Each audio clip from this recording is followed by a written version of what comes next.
All right, welcome back to the channel. We've got a midweek update for you guys. Last time I made a video was Monday morning when the market was crashing, and we've had a nice recovery, but we're still in some turbulent times.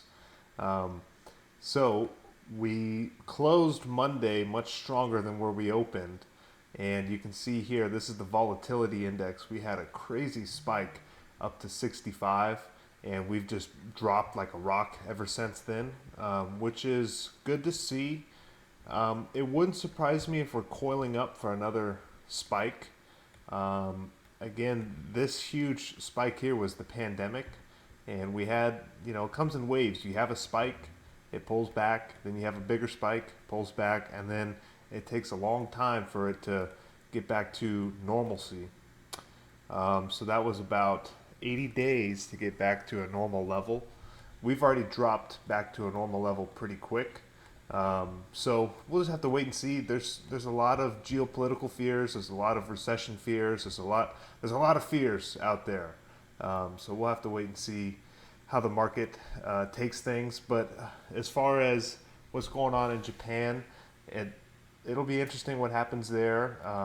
The Japanese stock market had a nice rebound from Monday or Sunday night as well. And they did come out yesterday and said they're not going to raise rates while the market is volatile. Kind of funny because they just raised 25 basis points. They did one little rate hike and it caused this whole mess. So I wouldn't be surprised if they don't raise ever again for a while. But who knows? We'll have to wait and see. When we look at the S&P, really just not doing a whole lot. So we haven't really bounced. Every bounce we get, it gets sold off. We're really not too far away from our lows on Monday. Same thing with the NASDAQ. The close these last couple days have been ugly. It's just, this morning we were up big. We were up 2%. We gave back all those gains. So you're seeing big money sell into strength, which is not the best sign in the world short term. But I do love this volatility. So the point of this video is to kind of go over what I'm doing to give you guys an idea of what you should do based on your goals in this turbulent times, because volatility brings opportunity. So for me, I woke up on Monday and I wasn't worried about my current positions being down big. I was excited for the volatility, the opportunity to buy stocks on the cheap, sell puts when the premiums are high, close my covered calls. So to me, it was all good stuff on Monday, and Monday was my best trading day of the year. So I was able to take advantage of that, and I hope I can continue to take advantage of this volatility. So the things that I'm personally doing, when we have green days, I'm selling covered calls on my stock. So Tesla is one stock that is great because it'll have up 3% day, down 3% day. And I still don't mind unloading some more Tesla shares in the 130s. So I've been selling the 230. I've been selling the 230 calls to collect some premium to get some more cash. And as far as buying, I haven't bought anything other than Amazon on Friday. I bought some Amazon, and I've been selling Nvidia puts, and it's just been a cash cow because I'll sell the puts on a red day, and then the next day they're up, and then I close them out for 50% profit, and I just keep rinsing and repeating that process. I really want to get assigned on some Nvidia because I don't have any shares, so I don't mind being assigned at 100, 95, 90. Those strikes, I've been selling all those strikes just depending on the premium.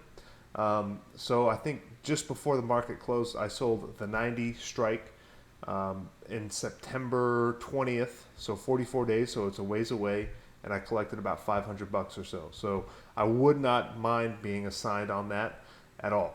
I do have some other puts at $100 strike. Again, I don't mind buying Nvidia here. I don't have a position in Nvidia. It could go much lower from where we are right now, but I'd like to have a starter position, and I'd like to get paid to get into some stock. So on red days, I'm selling puts. On green days, I'm selling calls.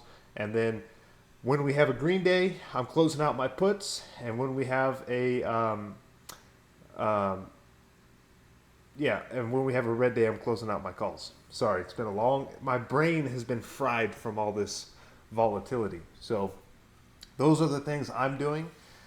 If you don't have any stocks, now's not a bad time to start buying up some shares. Again, there's so much uncertainty, so much volatility. We could be at the beginning of a big correction. We could be at the beginning of a bear market.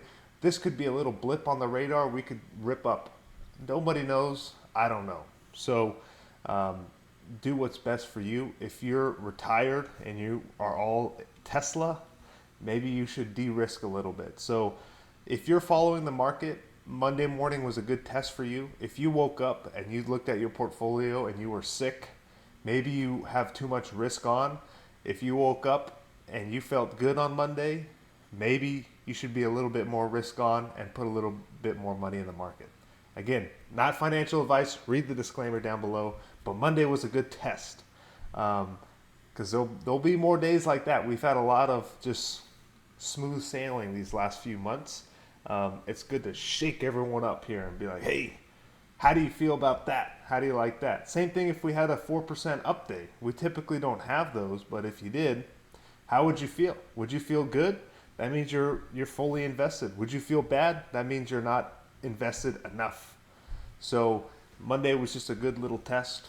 But I do think there's a lot of opportunities out there right now to pick up some stocks. I'm looking at Google. I like Google stock a lot. I will like to buy some a little bit lower. I already talked about NVIDIA. I think the SMH long term has some good opportunity. I've got my buy targets set out here. Amazon, I think, is a killer stock at this price. So if we get a little bit lower, I'm pretty heavy on Amazon. It's my second position behind Tesla. So I'm not. I'd have to get a much better buy price to add some more. Same thing with Tesla. I need to see in the 170s and lower. Crypto is interesting. I think Bitcoin at 54.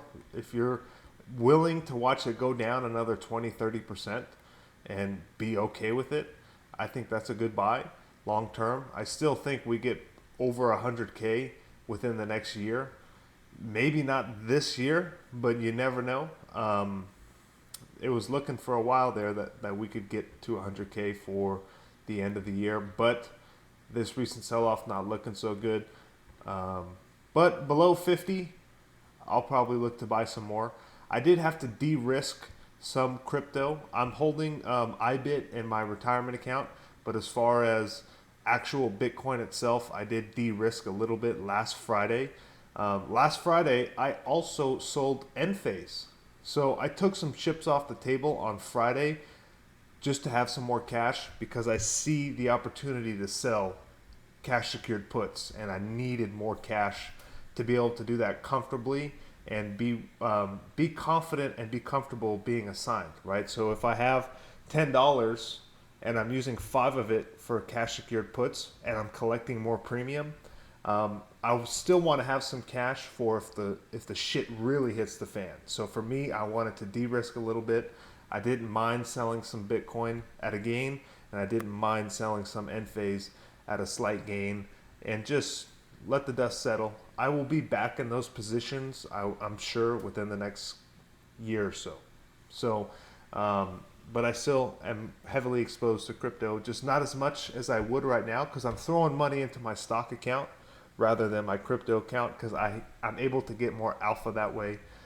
You can't sell puts in crypto world, and that's where I'm making a lot of cash right now is in selling puts because of the volatility. And having that extra cash buffer is giving me the, I keep saying confidence. I think that's a good way of putting it because I'd like to get some NVIDIA. But if I only had $10 and I was allocating all $10 to my NVIDIA puts, when we get a red day like today, I may get shaken out of my position. So having that cash buffer is allowing me to either take assignment or wait until those puts are 50% profit, close them out, and then wait for a red day like today, and then roll them out again. So anything else I want to talk about today? I don't think there's a whole lot. Real quick, I did update the shopping list. So these are the buy targets. Oh, this is what I wanted to talk about. So Monday, brokerage accounts like Charles Schwab, I could not get in for the first few hours of trading. So luckily, I was able to get into my other platform, Tasty Trade. And actually, I was able to get on Charles Schwab through the website, but I wasn't able to get into Thinkorswim. So it was weird. I wasn't able to buy stocks in my retirement account at Schwab unless I signed in on a different device. But there's so much going on. I didn't care. So anyways, what I am doing here when it comes to the Qs and the SMH, I'm gonna set limit orders for these prices just in case we have another flash crash. Just set those orders so they can be filled, and I'm going to set them to be good until canceled and extended hours. So at any time when the market is open, if I'm able to buy these stocks at these prices, I want them to be executed. Because Monday was a great time to buy. We had a nice wick down, but I wasn't able to get into my portfolio to buy. And it really bothered me because I saw some news headline that there was all this money that was sold by the retail investor, and then all the big money came in on Monday to buy up all the stocks. It was like 4-1. The smart money was buying, and the dumb money, they call us, was selling. And I said, that's great, but I wanted to buy Nvidia at $90 on Monday morning, but I couldn't even get into my account and do so.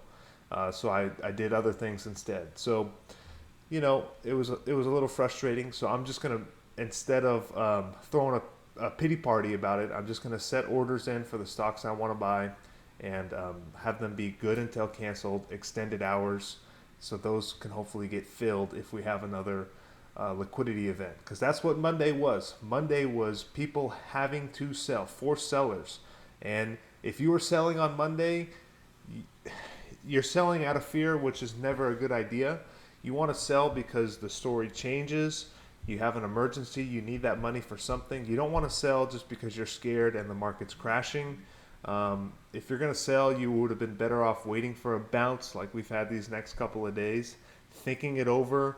But it's never good to sell in the heat of the moment like we had on Monday morning. That's never a good idea. So that is all I got for you guys for this midweek update.